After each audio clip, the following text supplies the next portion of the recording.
Hello everyone, ಎಲ್ಲರಿಗೂ ನಮಸ್ಕಾರ. ಮತ್ತೊಂದು ವಿಡಿಯೋಗೆ ಸ್ವಾಗತ ಸುಸ್ವಾಗತ.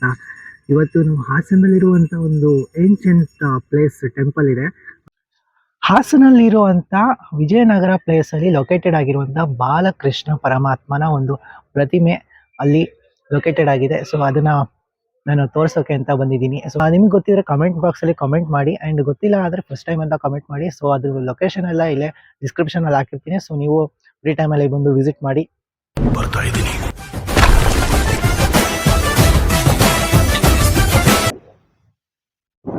ಕಡಗೋಲು ಶ್ರೀಕೃಷ್ಣ ಸನ್ನಿಧಾನಕ್ಕೆ ಬಂದಿದ್ದೀನಿ.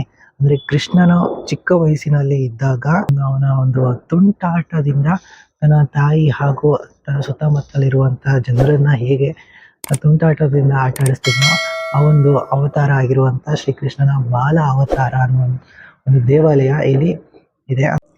ಕಡಗೋಲು ಶ್ರೀಕೃಷ್ಣ ಅನ್ನೋ ಹೆಸರು ಹೇಗೆ ಬಂತು ಅಂತ ಹೇಳೋಕೋದ್ರೆ ಅದಕ್ಕೆ ತುಂಬ ಕಥೆಗಳೇ ಇದೆ.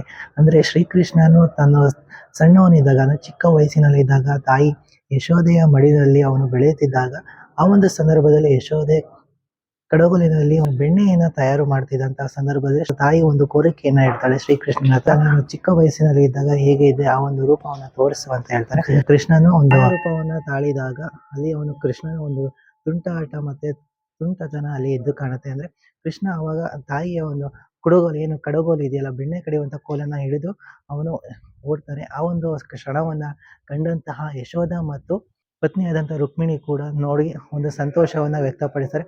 ಆಗ ಯಶೋಧ ಮತ್ತೆ ರುಕ್ಮಿಣಿ ಕೇಳ್ಕೊತಾರೆ, ಕೃಷ್ಣ ಒಂದು ಕ್ಷಣವನ್ನ ನಮಗೆ ಜೀವನ ಪೂರ್ತಿ ಅಂದ್ರೆ ಎಲ್ಲರೂ ಸೇರಿ ಒಂದು ಖುಷಿ ಪಟ್ಟು ಈ ಒಂದು ಕ್ಷಣವನ್ನ ಆರಾಧನೆ ಮಾಡಬೇಕು ಅನ್ನೋ ಒಂದು ರೂಪವನ್ನ ಕೊಡು ಅಂತ ಹೇಳ್ತಾರೆ. ಒಂದು ಕುಡಗೋಲು ಹಿಡಿದಿರುವಂತಹ ಕೃಷ್ಣನ ಒಂದು ವಿಗ್ರಹವನ್ನ ಕೆತ್ತೋಕೆ ಅಂತ ಒಂದು ಪ್ರಸಿದ್ಧ ಶಿಲ್ಪಿಯನ್ನ ಕರೆಸಿ ತನ್ನ ಒಂದು ರೂಪವನ್ನ ಕೆತ್ತಿಸಿ ರುಕ್ಮಿಣಿ ಹತ್ರ ಕೊಟ್ಟಾಗ ರುಕ್ಮಿಣಿಯವರು ಹಾಗೂ ಅಲ್ಲಿರುವಂತಹ ಗೋಪಿಕಾ ಸ್ತ್ರೀಯರು ಎಲ್ಲರೂ ಸೇರಿ ಕೃಷ್ಣನ ಒಂದು ಆರಾಧನೆಯನ್ನ ಮಾಡೋದಕ್ಕೋಸ್ಕರ ಒಂದು ಕಡೆ ನೆಲೆಯೂರುವಂತೆ ಮಾಡ್ತಾರೆ. ಅಂದಿನಿಂದ ಶ್ರೀಕೃಷ್ಣ ಒಂದು ವಿಗ್ರಹಕ್ಕೆ ಪೂಜೆ ಪುನಸ್ಕಾರವನ್ನ ಮಾಡ್ತಾರೆ. ಅದ್ರ ಜೊತೆಗೆ ನನಗೆ ಪ್ರಿಯ ಆದಂತಹ ಬೆಣ್ಣೆ ಅಲಂಕಾರವನ್ನು ಮಾಡ್ತಾ ಅವರ ಒಂದು ಆರಾಧನೆಯನ್ನ ಮಾಡ್ತಾ ಹೋಗ್ತಾರೆ ಅಲ್ಲಿನ ಗೋಪಿಕಾ ಸ್ತ್ರೀಯರು. ಹಾಗೆ ಒಂದು ಕತೆ ತುಂಬಾ ಹಲವಾರು ಕಥೆಗಳಿದೆ ಶ್ರೀಕೃಷ್ಣನಲ್ಲಿ ಯಶೋಧ ಮತ್ತು ರುಕ್ಮಿಣಿ ಜೊತೆ ನಡೆದಿರುವಂತ ಕೆಲವು ಪ್ರಸಂಗಗಳು ಹಾಗೂ ಕೃಷ್ಣನ ಏನು ತುಂಟುತನದ ಒಂದು ಕಥೆಗಳು ಏನಿದೆ ಅದೆಲ್ಲ ಕೃಷ್ಣನ ಒಂದು ಕೆಲವು ದೇವಸ್ಥಾನಗಳಂದ್ರೆ ಭಾರತ ದೇಶದ ತುಂಬಾ ಸ್ಥಳಗಳಲ್ಲಿ ಒಂದು ಕ್ಯಾಪ್ಚರ್ ಆಗಿರ್ಬೋದು. ವಾಸಾಂಸಿ ಜೀರ್ಣಾನಿ ಯಥಾ ವಿಹಾಯ ನವನಿ ಗೃಹಾತಿ ನರೋತ್ಪರಾಣಿ ತಥಾ ಶರೀರಣಿ ವಿಹಾಯ ಜೀರ್ಣ ನ್ಯಾಯಾನಿ ಸಂಯಾತಿ ನವನಿ ದೇಹಿ. ಒಬ್ಬ ವ್ಯಕ್ತಿಯು ಹೇಗೆ ತನ್ನ ಹಳೆಯ ಬಟ್ಟೆಗಳನ್ನ ತೆಗೆದುಹಾಕಿ ಹೊಸ ಬಟ್ಟೆಗಳನ್ನ ಧರಿಸ್ತಾನೋ ಹಾಗೆಯೇ ಮರಣದ ಸಮಯದಲ್ಲಿ ಕೂಡ ಆತ್ಮ ತನ್ನ ಹಳೆಯ ದೇಹವನ್ನ ತ್ಯಜಿಸಿ ಹೊಸ ದೇಹವನ್ನ ಹುಡುಕಿ ಆ ಒಂದು ದೇಹವನ್ನ ಪ್ರವೇಶ ಮಾಡುತ್ತೆ. ಹೀಗೆ ಶ್ರೀಕೃಷ್ಣನ ಸಣ್ಣ ವಯಸ್ಸಿನಿಂದ ಇಲ್ಲಿಯವರೆಗೆ ಅವರು ಹೇಗೆ ಬೆಳೆದು ಬಂದಿರೋದು, ಹಾಗೆ ಅವರ ಒಂದು ತುಂಟಾಟ ಆಗಿರ್ಬೋದು, ಅವರು ಮಾಡಿರುವಂಥ ಕೃಷ್ಣನ ಒಂದು ಏನು ರಾಸಲೀಲೆಗಳು ಅದೆಲ್ಲ ಕೂಡ ಒಂದು ಕೆಲವು ಕಡೆ ಒಂದು ಪ್ರತಿಷ್ಠಾಪನೆ ಆಗಿದೆ. ಹಾಗೆ ಇನ್ನು ಕೆಲವು ಕಡೆ ಒಂದು ನಿಗೂಢವಾಗಿ ಹಾಗೆ ಅದು ಕೂಡ ಮುಚ್ಚಿ ಹೋಗಿರ್ಬೋದು ಅಂತ ಹೇಳ್ಬೋದು. ಹಾಗೆ ಇನ್ನು ತುಂಬಾ ಸ್ಟೋರಿಗಳು ಕೂಡ ಕೃಷ್ಣನ ಒಂದು ಅದ್ಭುತವಾದ ಕಥೆಗಳು ಇದೆ. ಅದನ್ನೆಲ್ಲ ನಾವು ಕೇಳಿ ತಿಳ್ಕೋಬೇಕು. ಹಾಗೆ ಅದ್ಭುತವಾಗಿದೆ ಅಂತ ಒಂದು ಕಥೆಗಳನ್ನ ಕೇಳೋಕೆ ಈ ಒಂದು ಶಿಲೆ ಅಂದ್ರೆ ಈ ಒಂದು ವಿಗ್ರಹವನ್ನ ಹೊಯ್ಸಳರ ಕಾಲದ್ದು ಅಂತ ಹೇಳ್ತಾರೆ. ಆದ್ರೆ ಇದಕ್ಕಿಂತ ಮುಂಚೆ ಆಳಿರುವಂತಹ ವಿಜಯನಗರ ಸಾಮ್ರಾಜ್ಯದವರು ಈ ಒಂದು ಶಿಲೆಯನ್ನ ಕೆತ್ತನೆ ಮಾಡಿರೋದು ಅಂತ ಕೂಡ ಒಂದು ಪುರಾವೆನಲ್ಲಿ ಲಭ್ಯ ಇರುತ್ತೆ.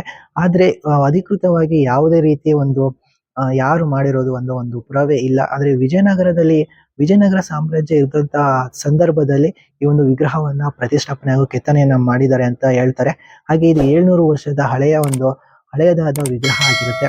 ಆದ್ರೆ ಈ ಹಾಸನದಲ್ಲಿ ನೆಲೆಯೂರಿರೋದು ಅದರ ಮೂಲ ಪ್ರತಿಮೆ ಇದಾಗಿಲ್ಲ.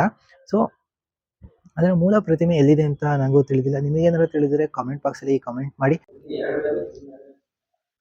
ಕಡಗೋಲು ಶ್ರೀಕೃಷ್ಣ ದೇವಸ್ಥಾನ ಒಂದು ಮುಂಜಾನೆ 4 ಗಂಟೆಯಿಂದ 8 ಗಂಟೆ ತನಕ ಓಪನ್ ಇದ್ದು ಮತ್ತೆ ಸಂಜೆ 6 ಗಂಟೆಯಿಂದ ರಾತ್ರಿ 8 ಗಂಟೆ ತನಕ ಈ ಒಂದು ದೇವಾಲಯ ತೆರೆದಿರುತ್ತೆ. ಸೊ ನೀವು ಆ ಒಂದು ಸಮಯದಲ್ಲಿ ಇಲ್ಲಿ ಭೇಟಿ ಮಾಡಿ ಒಂದು ದೇವರ ದರ್ಶನನ ಪಡ್ಕೋಬಹುದು. ಹಾಗೆ ಇಲ್ಲಿ ಗಣಪತಿ ಹಾಗೂ ತಾಯಿ ಲಕ್ಷ್ಮೀ ದೇವಿ ಕೂಡ ಅಕ್ಕಪಕ್ಕ ಪ್ರತಿಷ್ಠಾಪನೆಯನ್ನ ಮಾಡಿದ್ದಾರೆ. ಸೊ ನೀವು ಕೂಡ ಅಲ್ಲಿ ಕೂಡ ಗಣೇಶ ಮತ್ತೆ ತಾಯಿ ಲಕ್ಷ್ಮೀ ದೇವಿ ಒಂದು ಆಶೀರ್ವಾದವನ್ನು ತಗೋಬೋದು. ವಿಶೇಷ ಆಚರಣೆಗಳಾದಂಥ ವೈಕುಂಠ ಏಕಾದಶಿ ಹಾಗೂ ಕೃಷ್ಣ ಜನ್ಮಾಷ್ಟಮಿ ಪ್ರಯುಕ್ತ ದೇವಾಲಯದಲ್ಲಿ ಕೃಷ್ಣನಿಗೆ ಬೆಣ್ಣೆ ಅಲಂಕಾರ ಹಾಗೂ ಕೃಷ್ಣನಿಗೆ ಪ್ರಿಯವಾದಂಥ ಅವಲಕ್ಕಿ, ಬೆಣ್ಣೆ ಹಾಗೂ ವಿವಿಧ ಖಾದ್ಯಗಳನ್ನು ಇಟ್ಟು ನೈವೇದ್ಯ ಮಾಡಿ ಭಕ್ತಾದಿಗಳು ಕೃಷ್ಣನ ಒಂದು ಸೇವೆಯನ್ನು ಮಾಡಿ ಆಶೀರ್ವಾದವನ್ನು ಪಡೆದುಕೊಂಡು ಹೋಗ್ತಾರೆ. ಸೊ ಫ್ರೆಂಡ್ಸ್, ಇದಾಗಿತ್ತು ಒಂದು ಶಾರ್ಟ್ ವ್ಲಾಗ್. ಮಾರ್ನಿಂಗ್ ಬರಬೇಕಾಗಿದ್ದು ಈವ್ನಿಂಗ್ ಬಂದಿದ್ದೀನಿ.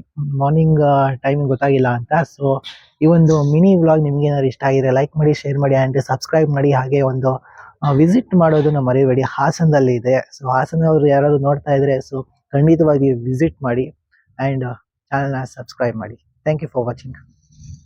ಬರ್ತಾ ಇದ್ದೀನಿ.